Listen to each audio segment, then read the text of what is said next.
चंद्रशेखरपुर थाना पुलिस मामला रे संपृक्त थिबा अभियोग रे अभियुक्त सूरज दिगाल ओरफ रावण को गिरफ्त कर कोर्ट चालान करिसेंती।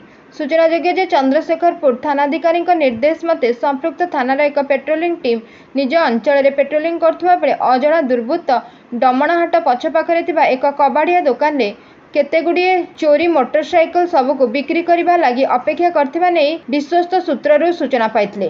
मिलिथिबा एही सूचना आधार में पेट्रोलिंग टीम घटनास्थल में अतर्कित चढ़ाऊ कर अभियुक्तों को काबू कर सक्षम होता बेले तांको हेफाजत गोटे स्कूटी और एक मोटरसाइकल जबत करथिले।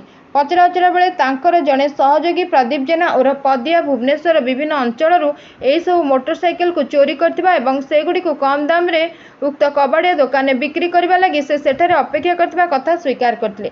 अभियुक्तों नाम रे पूर्वर मध्य इन्फोसिटी थाना रे एक मामला रही जनापड़ी।